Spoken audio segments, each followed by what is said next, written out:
excited about today's video for a couple of reasons. One, I'm excited because today we're going to be taking a look at some of my vintage Dungeons and Dragons collection.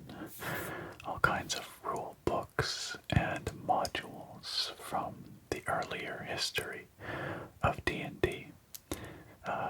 Before my time, even. I find these books fascinating. It's so cool to see how the game has evolved, where it came from, and just some of the wacky stuff that was published in the early days of D&D. Most of these are from the 70s, like late 70s and 80s. However, I'm also very excited because this video is this month's Patron's Pick, or Member's Choice. Yes, this video was selected by this channel's supporters on Patreon and YouTube memberships. Every month I run a poll, and supporters at the Foos row and above tiers can vote in that poll and select a topic for a video that month. And this month, those fine folks have selected this topic. If you, dear viewer or listener, are interested in checking out some of the fun perks, including voting in these monthly polls, and getting early access to my videos and all kinds of other fun things, as well as supporting what I do here, please take a look at the links down below at the top of the video description. You can find all the information there on both Patreon and YouTube memberships. They are more or less equivalent in what they offer, and I'm sure you can find a tier that is right for you. A big shout out to all of our patrons, or supporters I should say, our patrons and YouTube members, for supporting what I do here on this channel, and to our Foos Row and Foos Row Da patrons for voting on this month's topic. So, with that said, let's dive right in. So, the first book that I have here is the one that you might be most familiar with if you play D&D these days. This is the Player's Handbook. The Player's Handbook, and this is full of all the information that players need to create and play their characters. Now this, as you can see, is for the Advanced Dungeons and Dragons game. And back in the day, D&D was a little confusing in the way they split the product into sort of two parallel streams. So Advanced Dungeons and Dragons is what it sounds like, which is to say it was a more complex rule set with more structured rules, designed for more advanced players. That was introduced in 1977. However, the basic Dungeons and Dragons game was running alongside AD&D, as this was called, at the same time. The basic D&D game was first published in 1974 by this fellow here, Gary Gygax, and grew quite quickly in popularity, and so in 1977 they split it into these two product lines, the more advanced version, and then they retained the basic Dungeons and Dragons box set, which was quite popular amongst beginners, and they maintained that split for many years.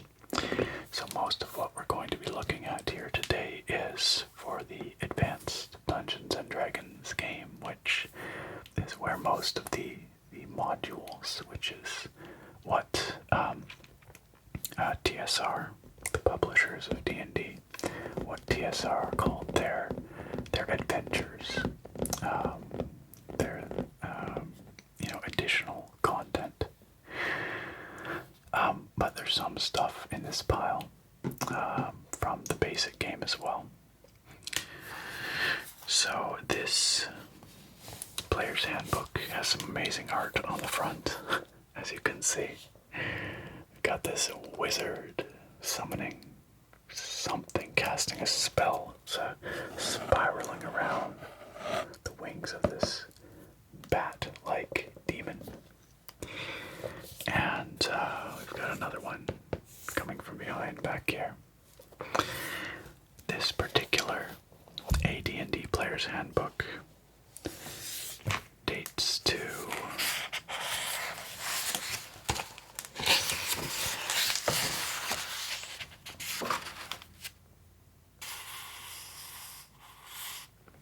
January 1980. This revision was first published in 1978, but this printing dates to 1980, as you can see right down at the bottom there. Right down at the bottom.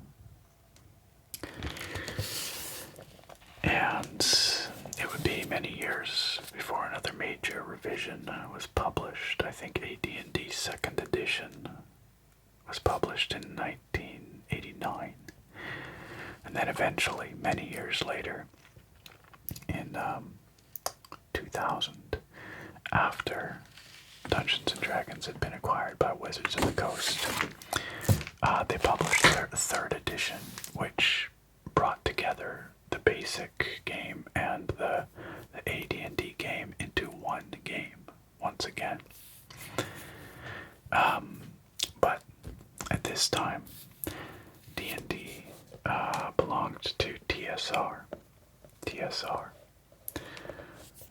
TSR was the company founded by Gary Gygax and the other pioneers of D&D. Dave Arneson, I believe, is the other co-creator, although Gygax is usually the one who gets all the credit.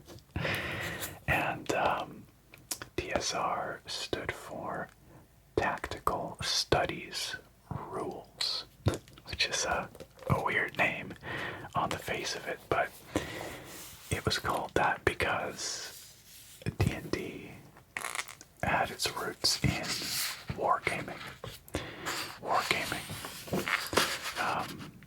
The recreation of historic battles and things like that on tabletops.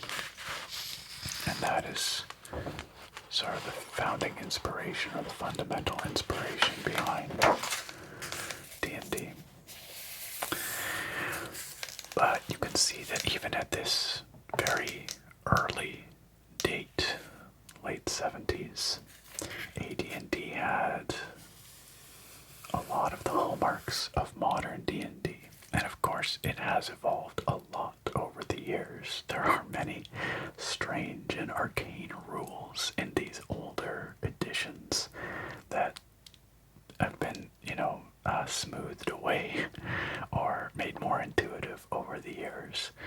But players of D&D will recognize a lot of what they talk about here. Character abilities, of course, the core abilities that you put your points into that determine the unique strengths and weaknesses of your character from a statistical standpoint, at least. Character races, we got all the usual ones: dwarves, elves, gnomes, half-elves, halflings, half-orcs, humans. Classes, which you are likely familiar with, and more.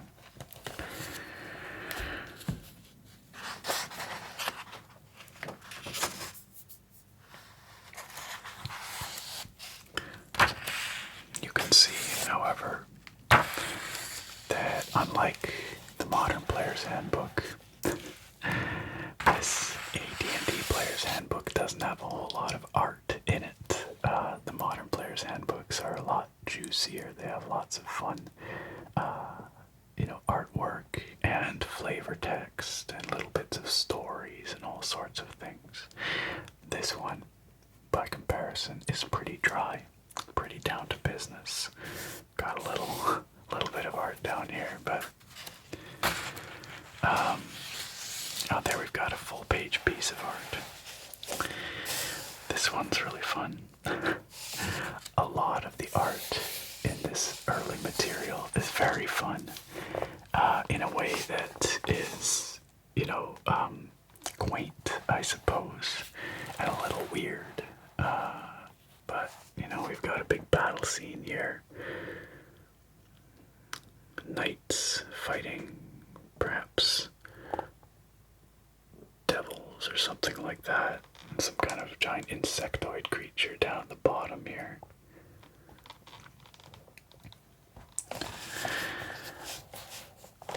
And on that note, I will, caution you that there can be some pretty wild stuff in here. And I don't mean that in the context of, creatures of the wild, but there can be some things that people might find somewhat shocking or problematic, some themes that people might find uncomfortable in some of this earlier material. Again, it was a different time, and D&D was being published for a much smaller and more hardcore, I guess, audience, if you want to put it that way.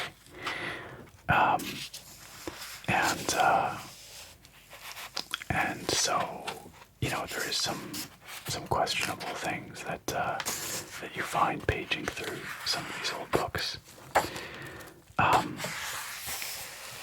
that sort of cause us to raise an eyebrow, based on our modern sensibilities. But like everything, AD&D was a product of its time, and the people, the time and the place where it was being created. And on that note, there is occasional, very mild nudity in these books and these adventures. Sometimes, anyway. So, just so you're aware, if that sort of thing upsets or offends you, you've been warned. But it's usually pretty tame. This creature right here, showing Otto's irresistible dance. A level 8 enchantment. I'm just kind of flipping through here because there's a lot for us to look at in other books, but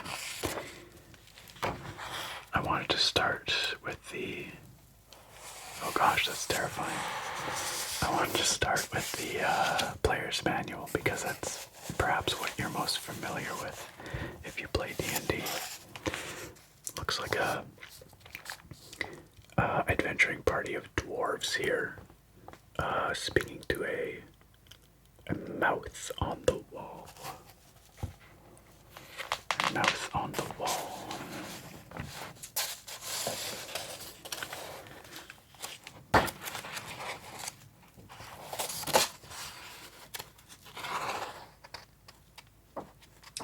That's pretty cool, showing the planes of existence.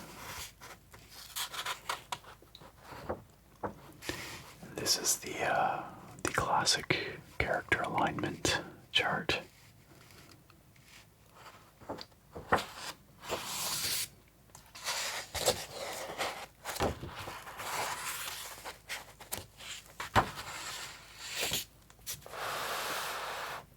An adventuring party at the table.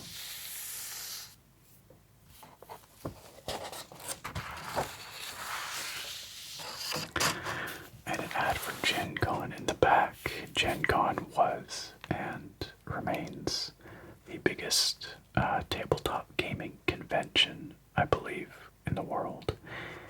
And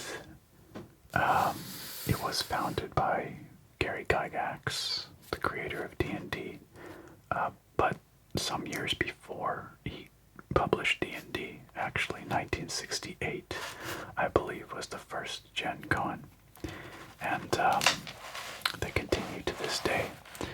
But of course, because of the association between Gen Con and Gary Gygax, D&D was strongly aligned with Gen Con. There were D&D competitions, tournaments, essentially, at conventions, maybe, or at Gen Cons. Perhaps there still are, I don't know. I've never been to one. But in the late 70s, TSR actually acquired Gen Con. So, but you will see in subsequent modules that we look at here that there are a lot of modules that were developed specifically for competitive play at Gen Cons over the years.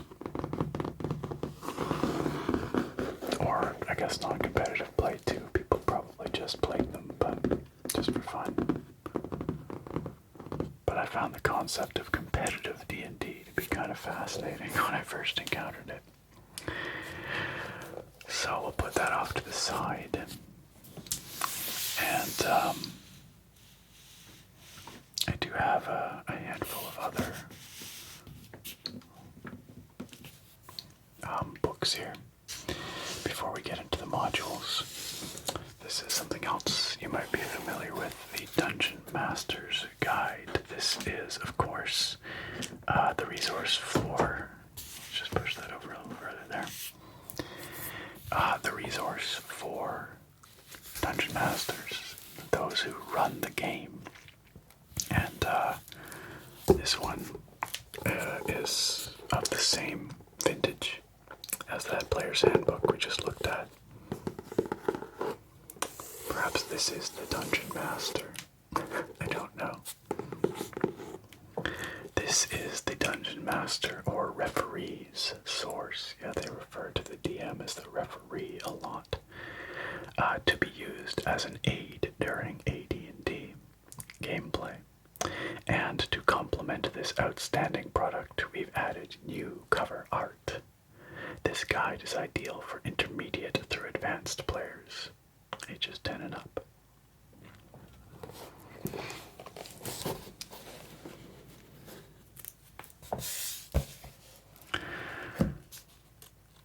If you're wondering where I got these books from, or any of the stuff you see here,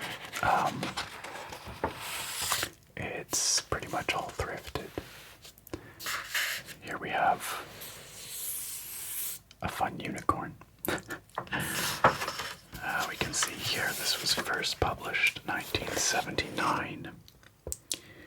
And this revision is, or this printing is the December 1979 printing. Right down there at the bottom.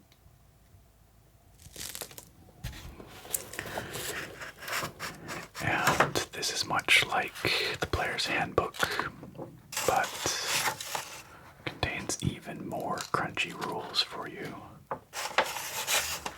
Specifically, useful rules if you're running a game.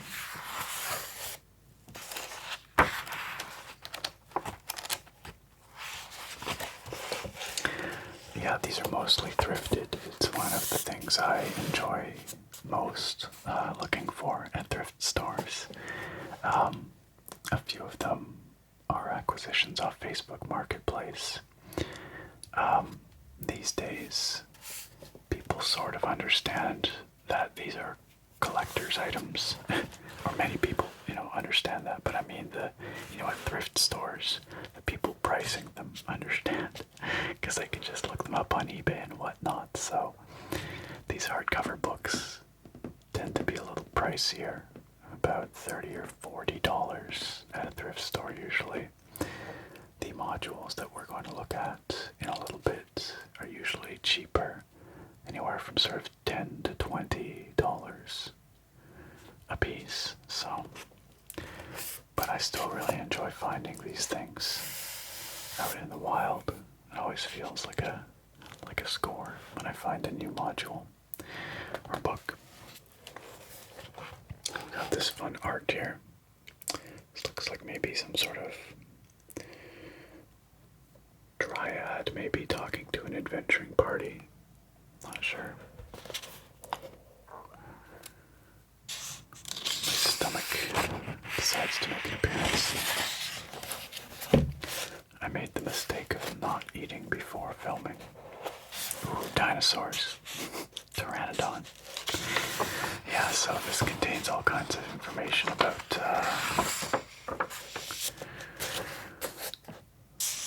monsters and special conditions and backstory stuff.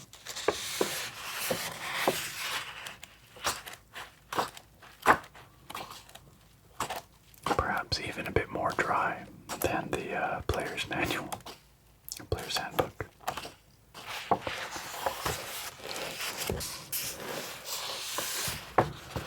I like this piece of art down here. It looks like a little comic. What does it say? Well, either it allows a magic user to throw the various Big B's hand spells, or it's a +2 back scratcher. So far, we're not sure which.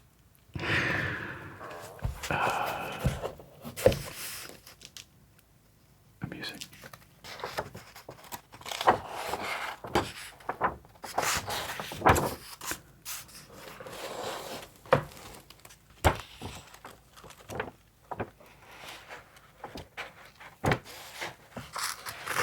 There's another fun piece of art. Oh, well, maybe not so fun. That appears to be someone burning to death down at the bottom of the page, but some people busting out of the Green Griffin Inn because there's some sort of rogue mage riding through town, zapping this guard with his outstretched finger like a laser beam.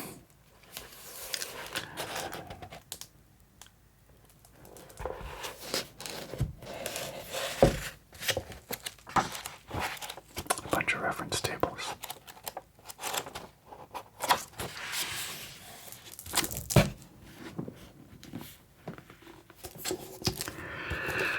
And then I have one more hardcover book here that we'll look at before getting into the modules. And that is the Unearthed Arcana. The Unearthed Arcana. This was another companion book that was published sometime later, I think the mid-80s.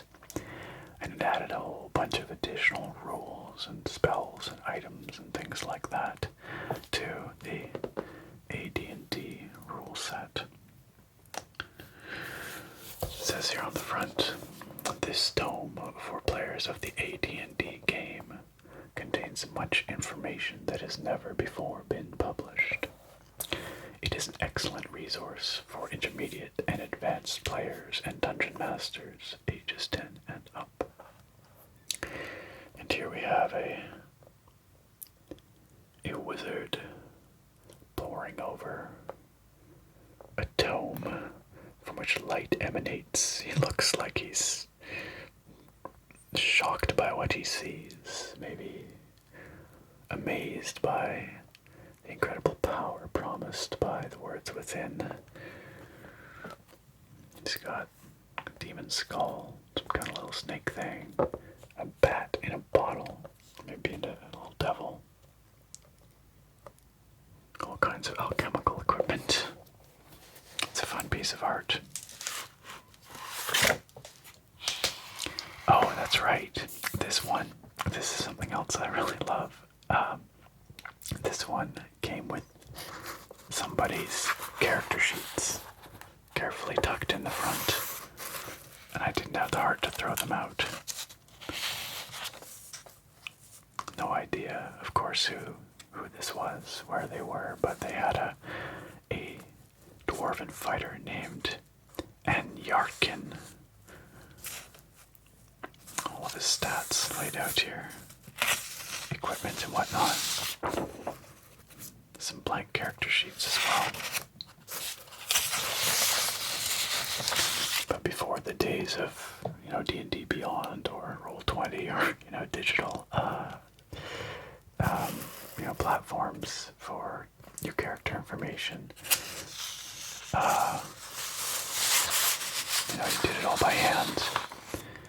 Although, of course, in later editions, they did publish character sheets that you could fill in.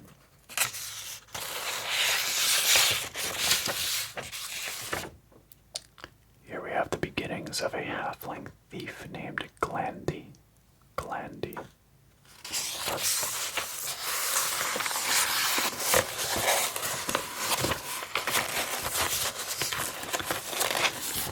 I don't know, I just kind of think it's neat. It adds to the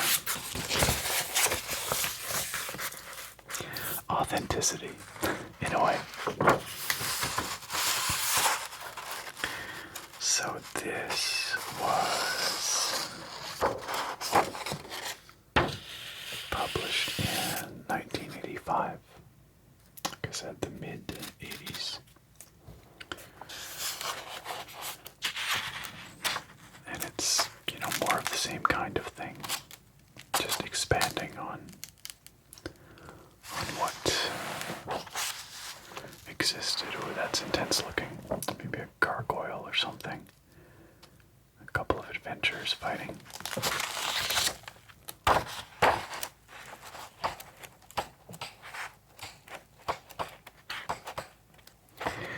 In addition to being really neat just from a historical perspective, I guess, and just fun. There's a lot of material in these books that you can take inspiration from in modern D&D. The rules themselves, the numbers, and the specifics of the rules usually don't apply to modern D&D anymore. The rules have evolved enough over the years that those aspects are substantially different, but in terms of lore and flavor and just general inspiration for settings or monsters or spells or stories, scenarios and puzzles, items, all of that you can still draw from these old books. And then just translate them into 5th edition or whatever you're playing. And that's, one of the most fun things about these old rule books and modules. So, I mentioned that Advanced Dungeons and Dragons had many of these adventures written for it called modules. And this is an example of one right here. This is a fairly well-known module, White Plume Mountain, a fairly famous one. Dungeon Module S2. You can see it says here, written by one Lawrence Schick. Lawrence Schick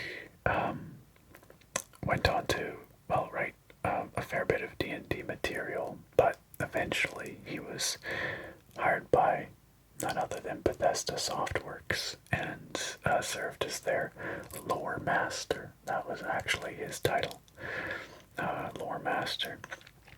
And I know he advised on Elder Scrolls Online. I'm not sure actually when he started with Bethesda, but he was involved in ESO's development.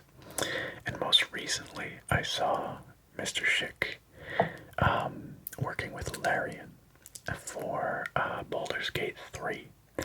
And certainly he is supremely qualified to advise and consult on Baldur's Gate 3. I think he was involved in writing Baldur's Gate 3. So, if you've ever seen the man, he looks the part. He looks like a wizard, like a sage, a lore master. I always love seeing Lawrence Schick pop up here and there, and hearing him talk about nerdy stuff in great depth. Anyway, so this is how modules were presented and sold. We got the TSR logo down here. We get a piece of art on the front. I have some even older ones here. You can see the older ones are even a little bit more primitive, but this one looks like it was a 1981 reprint of White Plume Mountain. It says here expanded edition with twice the artwork. For AD&D, of course. And this particular adventure is for mid-level characters, levels 5 through 10, so not fresh characters, but you need a little bit of experience and power under your belt. It says here, this module contains background information, referees, notes, player aids, a complete map level, a cutaway view of the mountain complex, and more than 15 pieces of art for both DM and player. White Plume Mountain is from the special designated S series. That's why it's S2. Like others in the series, it is meant to stand on its own and is a complete AD&D adventure. The recommended number of players is 4 to 10. Something else I've noticed is that some of these older modules are designed for like lots of players. Like, can you imagine 10 players at a D&D table? That just doesn't really happen these days. Not that I've ever experienced or seen. 4 is much more manageable, with levels ranging from 5th to 10th. If you find this module interesting and challenging, look for the TSR logo on future publications from the Game Wizards. The Game Wizards. Very fun. So you would buy a module like this, and it allows the Dungeon Master, the DM, to sort of have a pre-made template of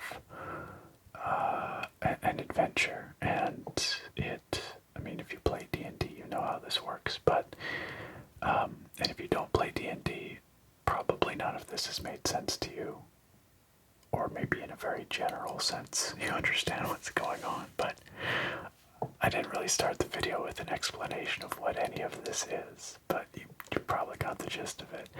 In fact, I suspect that like most people these days just have an inherent, like an intuitive understanding of what D&D is, because it has grown to be so popular over the years. Anyway, it's essentially a pre-made adventure with a story with sort of branching outcomes where the DM, the Dungeon Master, will guide the players through this story rather than having to come up with everything themselves. They have this framework to begin with and work from. And these modules would come as folios, where the outer cover would be this sort of folder. Look at that guy. His blade is really cool. Look at that sword. And his armor too. Gives us some more information about the release here, as well as listing some of the other products available. This is presumably the White Plume Mountain itself. But oftentimes the folio also serves as a map, as is the case here. So, mild spoilers for White Plume Mountain, I suppose, if you've never played it. But we have a floor plan of the dungeon, as well as a showing us the vertical arrangement of the mountain. Getaway view from the north. Got a little legend down here. Door, secret door, stairs down, stairs up, disc, globe, a kayak.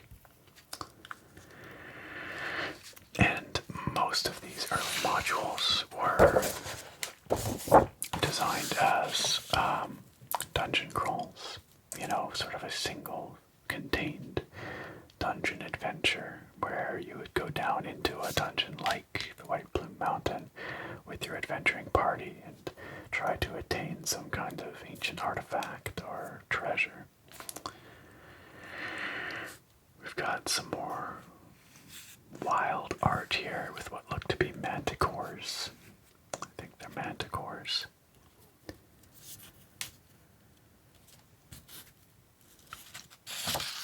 You can see the condition is fine, but not perfect. You know, it's worn.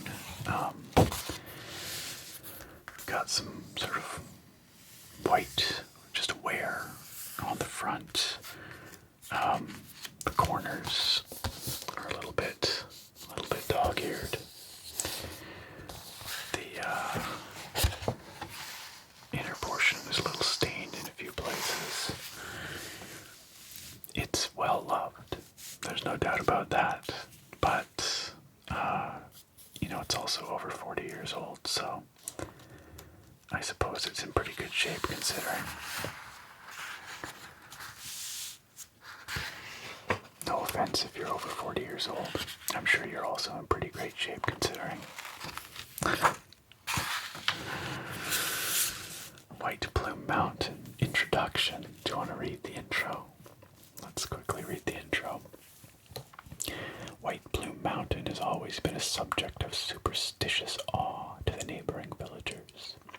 People still travel many miles to gaze upon this natural wonder, though few will approach it closely, as it is reputed to be the haunt of various demons and devils. The occasional disappearance of those who stray too close to the plume reinforces this belief. 1300 years ago, the wizard Caraptis was searching for a suitable haven where he could indulge his eccentricities without fear of interference.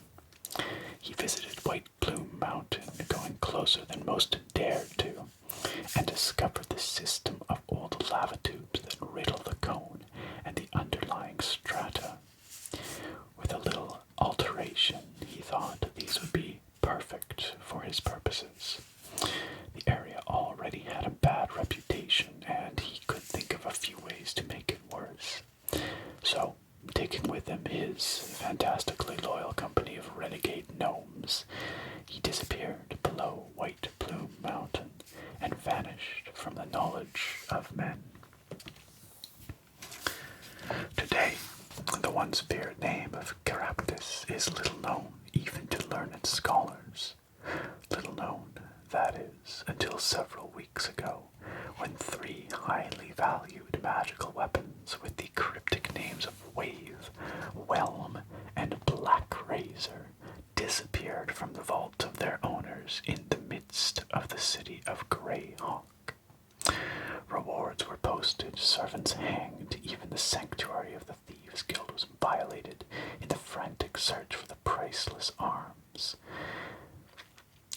But not even a single clue was turned up, until the weapon's former owners, all wealthy collectors, each received a copy of the following note. And it's a poem, it's a riddle. I'll stop there, but I love this kind of stuff, you guys. It is such classic, hammy, sword and sorcery, grognardy garbage. It's great. Like, I say that in the most loving way possible. It's old school adventure stuff, and I just have so much fun with it. So, here is an overview of the White Plume Mountain. The cursed ruins of Castle mucos, who knows what lies within? The hut of Thingizard, beware her potions. Beyond to the lair of Dragotha, the undead dragon, where fabulous riches and hideous death await.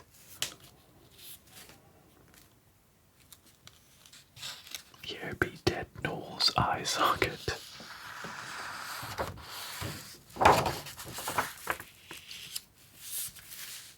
I don't know what's happening in this art, but this stuff's pretty corny looking.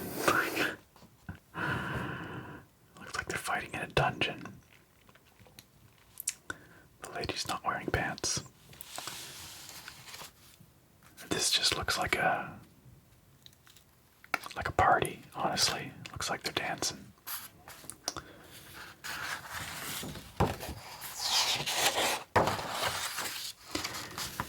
Ah, yes, the platforms.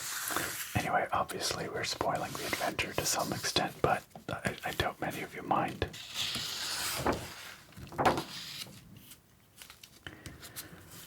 Lots of fun artwork. Giant enemy crab. Giant enemy crab. Attack the weak point for massive damage. And you can see, it lays out the specifics of puzzles and traps and whatnot.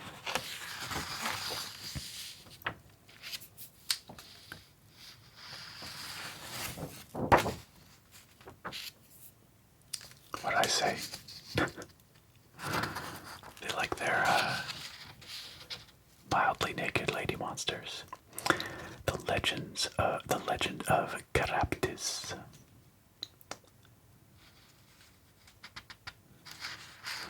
This perforated page is for player reference and can be removed if desired. So yeah, these would sometimes come with items or references, pieces of paper and whatnot that the DM, could give to players, whether it's maps or notes like this. You notice this here. This is the same poem, riddle, that we saw at the front there. But the idea being that you could, tear this out and give this to your players. So it's like a little aid just to give them some flavor, Alright, let's read it. It's kind of fun. Let's read this. Search ye far or search ye near, you'll find no trace of the three, unless you follow instructions clear, for the weapons abide with me. North past forest, farm, and furrow, you must go to the feathered mound. Then down, away from the sun you'll burrow. Forget life, forget light, forget sound. To rescue wave, you must do battle with the beast in the boiling bubble.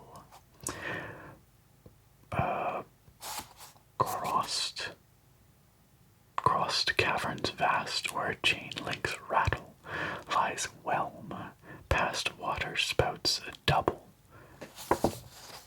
Crossed, I don't think that's a word.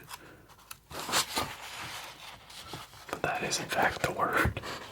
Oh well, it's supposed to sound like medieval, I guess. Black razor yet remains to be won underneath inverted cigarettes. That garnered, think not that you're done, for now you'll find you are caught. I guess if you pronounce cigarette as ziggurat, underneath inverted ziggurat, you'll find you are caught. My stomach doth protest. I care not, former owners brave, what heroes you seek to hire. Though mighty, I'll make each one my slave, or send him to the fire. Yeah. Fun stuff. Very fun.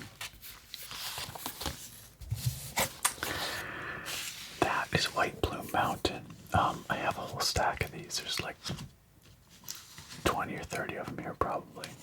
Maybe 20. We obviously won't get through them all today, but we'll get through a few.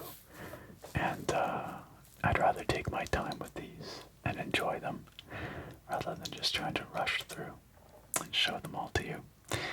This one has some of the most amazing, by amazing I mean kind of terrible art I think I've ever seen on a D&D product. This is, of course, for Advanced Dungeons and Dragons. This one is older. This one was published in 1978, and this adventure, Descent into the Depths of the Earth, was written by none other than Mr. Gygax himself. D1, first of 3 modules. This module contains background information, a large-scale referee's map with a matching partial map for players. Referee's notes. They keep saying referee, like I mentioned. Special exploration and encounter pieces. A large map detailing a cavern area, encounter and map matrix keys, and an additional section pertaining to a unique new creature for use with this module and the game as a whole. A complete setting for play of AD&D is contained herein. This module can be played alone as the first part of a series of 3 modules with Shrine of the Kuotoa D2 and Vault of the Drow D3, or as the 4th part of a continuing series of modules which form a special progressive campaign scenario. Dungeon modules G1, 2, and 3, and then D1, 2, and 3, and Q1, Queen of the Demon Web Pits, soon to be released. And you can see right here it says, this was the official D&D tournament module used at Gen Con 11. So that would have been 1979, I suppose.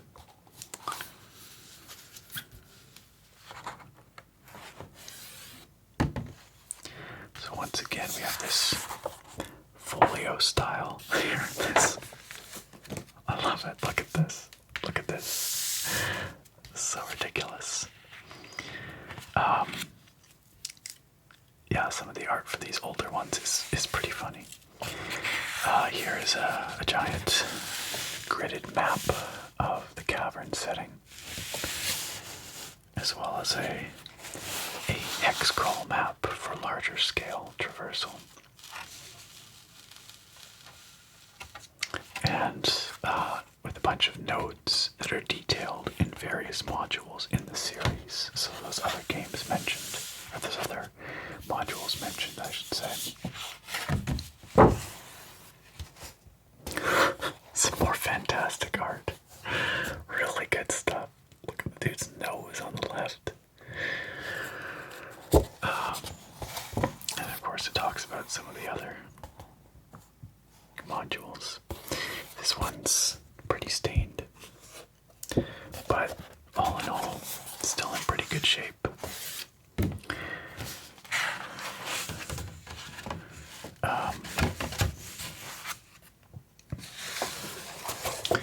The module itself here, you can see this is something I've noticed happens to a lot of these older modules. The staples start to rust with time. Must have been kept somewhere a bit humid.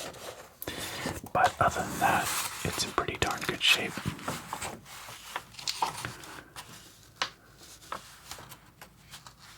Gigantic slug.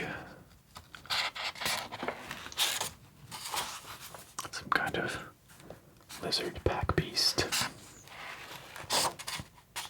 Oh, drow. Or no, Ithalid.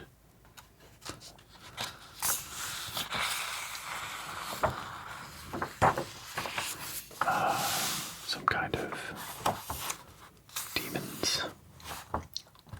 Troglodytes, perhaps, I don't know.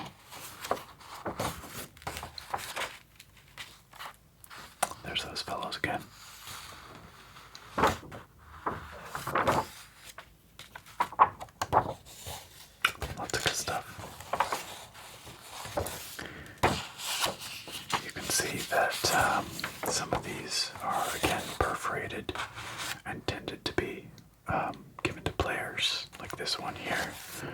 I suspect, as you can see, it's perforated along the spine there. But this one was never removed.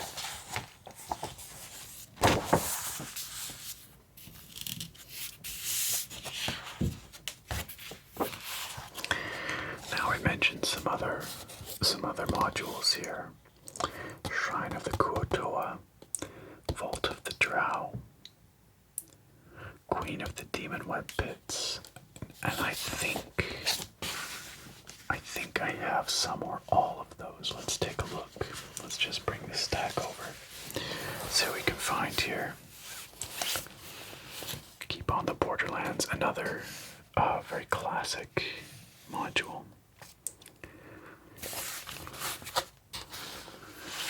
Oh, this one's interesting. So we'll take a moment. We'll keep looking through the stack for those other ones mentioned, but these are interesting because they are for the base D&D game. So rather than being for a D&D, advanced D&D, they're for the basic game. You can see Dungeons & Dragons official adventure game, no mention of AD&D. But they did publish what they called expert sets, I believe, and advanced sets for the base game as well. This one is an introductory adventure called King's Festival. Got some fun full-color art here on the front. Looks like our adventurers are fighting in the caves. This is a later publication. Yeah, this one's 1989, so this would have been published right around the time that AD&D 2nd edition came out. And you can see it does start to feel like a bit of a higher production value product.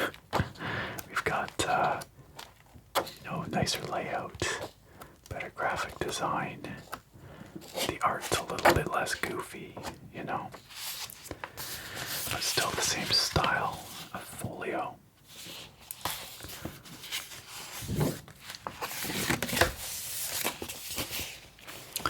And this here is an advanced adventure for characters level 15 to 20. But again, this is for the base D&D game. I love the art on the front here because this is just metal AF. It's got like a screaming armored skeleton riding a dragon.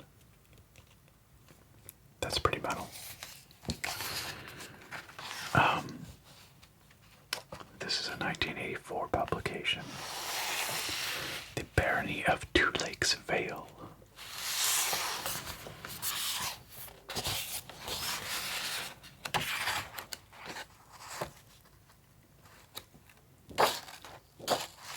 Ooh, skeletons. Miasma Swamp. Golem Village. Oh, dragon.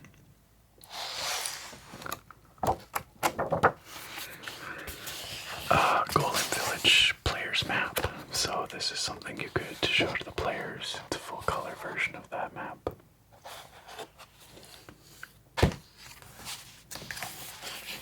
Oh, there we are. Module D2. So this is the second of 3 modules, as it says here. The Descent into the Depths of the Earth being the first. This one being the second. The Shrine of the Kuotoa. And some more very just goofy art. Like, look at this lobster man in profile up here. Pretty silly, but fun. So this would be the continuing adventure. Same same situation. There's the Shrine of the Kuo-toa, presumably. I've never played any of these, most of them, as a matter of fact. Yeah. No, I don't think I've played any of these modules. Nor have I even ever played Advanced Dungeons and Dragons. If I'm being totally honest, I've never played a D&D except for in video game form, because the classic Infinity Engine games of the late 90s, Baldur's Gate 1 and 2, Neverwinter Nights, they were based on AD&D 2nd edition, I believe. So I guess I have sort of played AD&D, but not the tabletop version. My first experience with tabletop D&D was 3rd edition in the early 2000s, after Wizards of the Coast had acquired it.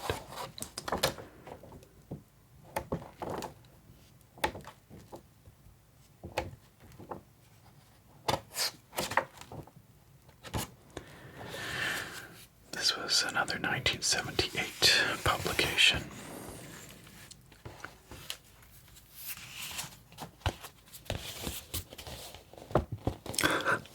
Wacky looking monster, look at that. Wild. Oh yeah, I picked these up just because they were with some of these books once. They are reference screens for the Dungeon Master. You recognize that art from the DM's guide, but they are to be used by the DM like so. So they can roll dice behind the screen where the players can't see, and also all kinds of reference info there for, ensuring the DM knows what's up. But then, weirdly, also a player's reference screen. There aren't that many times where a player would have to roll in secret, keep it secret from the DM, but I guess they can occur. And similarly, it's nice to have all kinds of rules reference stuff available to you as you play. So there's that.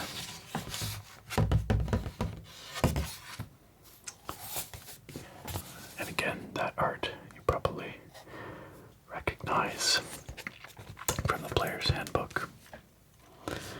Okay, what else do we have here? Warhouse of Kron.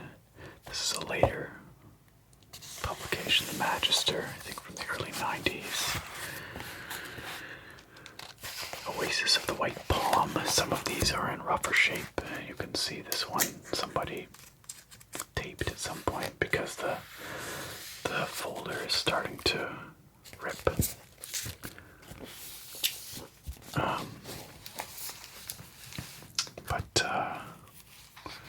fun adventures, no doubt.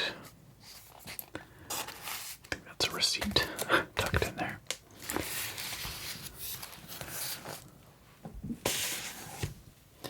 What else were we looking for?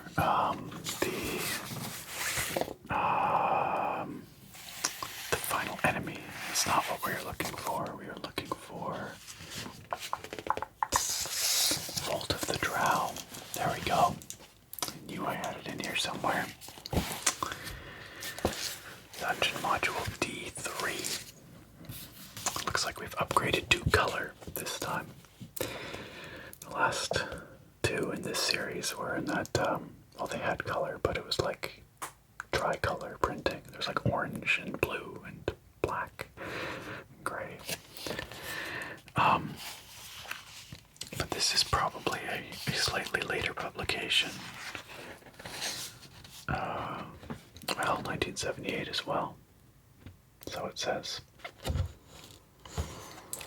But this would have been the third and final part of that, the D series arc.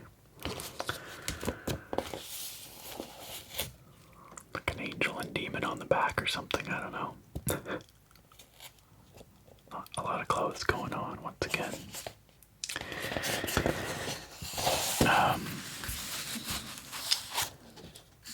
Another hex crawl type map.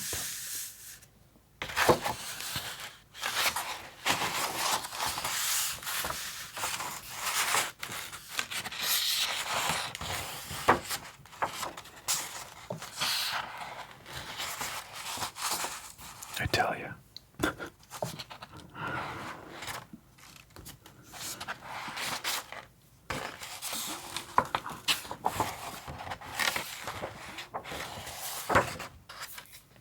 Stomach continues to have a lot to say.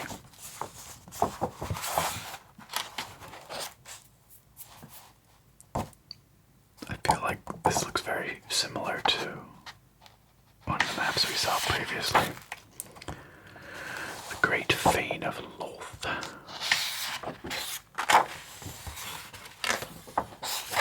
Ooh, scary. Don't like that at all.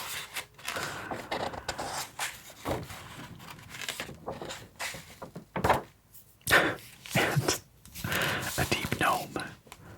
Wow, alright. What a guy. Anyway, well, friends, I reckon maybe I should wrap this video up, but as you can see, there's a lot more here that, that we didn't look at today. And, Secret of the Slaver's Stockade. War Rafts of Kron. I love the art on the front of this one. Very fun. And I've got even more over here. Just lots of stuff. Lots of stuff against the giants. Ghost Tower of Inverness. The Sentinel.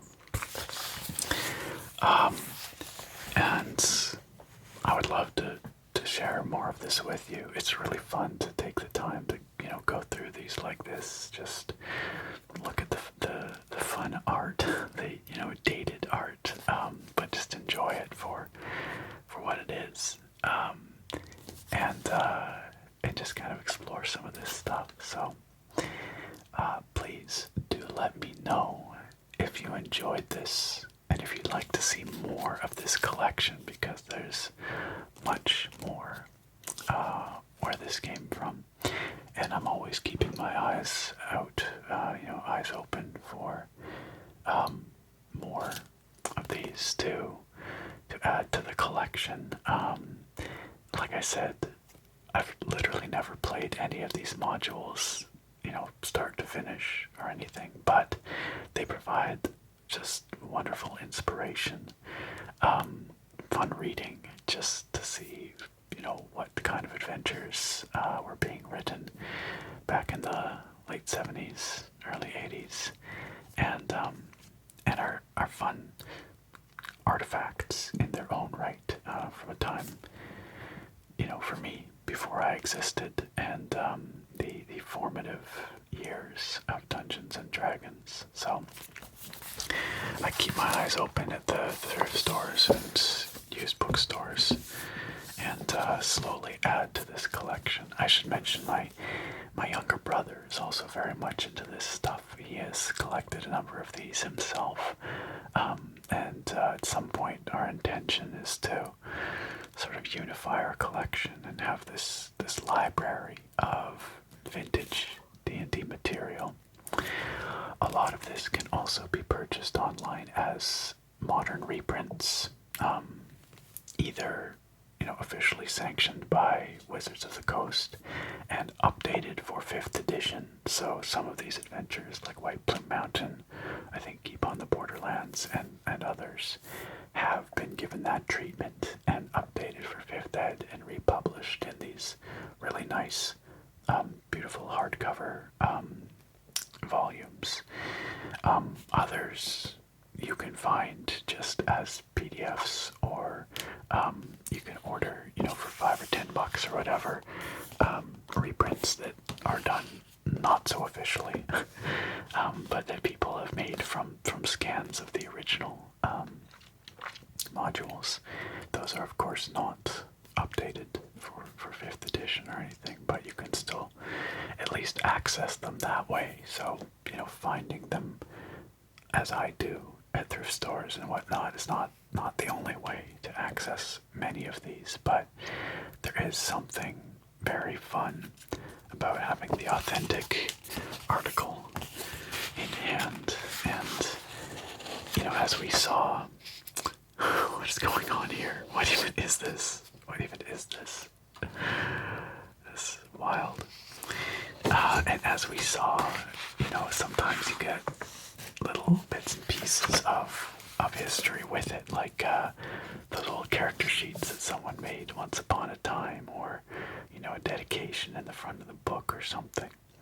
It's all very fascinating. It just gives it so much flavor, so many stories.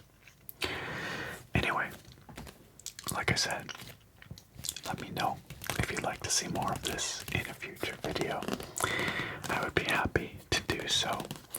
Once again, a big thank you to our wonderful supporters on the channel here. Those on YouTube memberships and on Patreon. Those at the Fusro and above tier, which is Fusro and Fusro Da tiers. They are the ones who voted this topic in this month for the Members' Choice / Patrons Pick video. And I'm very glad they did, because as you can see, I really enjoy these things. So, big thanks to those who voted. And if you, dear viewer or listener, would like to vote in next month's poll, or in the month after, and the month after, and get some other fun perks while you're at it, please do check out those links at the top of the video description. I really appreciate all our supporters. They allow me the freedom to make content like this that's not sponsored, probably not gonna be super popular in terms of views, but that I really love making, and that I think the viewers of this channel really do enjoy. And that kind of stuff is important. It's what keeps me passionate about the channel, of course. Not that the other content doesn't. I love, keyboards and stuff as well. But this is really fun for me, and I hope it was fun for you as well. So, if you enjoy what I do, I would like to see more of this kind of thing, please do consider checking out those links down in the video description. Alright, dear friends, well, thank you again for joining me. I do hope you found this interesting, fun, but above all, I hope you found it relaxing. And I look very forward to having you back here next time. Farewell for now, my friends. Hey, it's end of the video, Nick here once again, and not to belabor the point too much, but did you know that I really appreciate our supporters here on this channel? You might have got that impression by now, I don't know, but in case you didn't, well, here it is again. Thank you so much to our patrons and our YouTube members for their kind support of what I do here.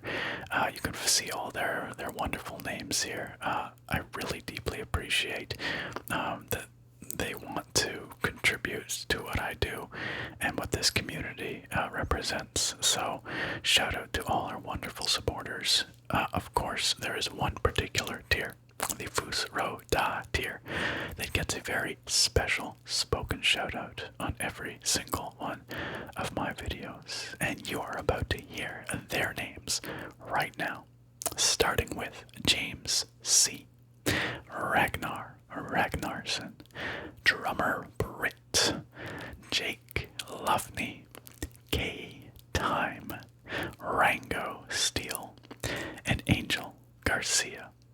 What a wonderful group of folks. I don't know if you guys have noticed, but I randomize their names every time. I try to give every patron their moment in the sun. I do that for all the names here, actually, just so that it's as equitable as possible, so that everybody gets as much thanks as possible. Spread around, and that could be you too. You could be at the top of one of these lists if you are interested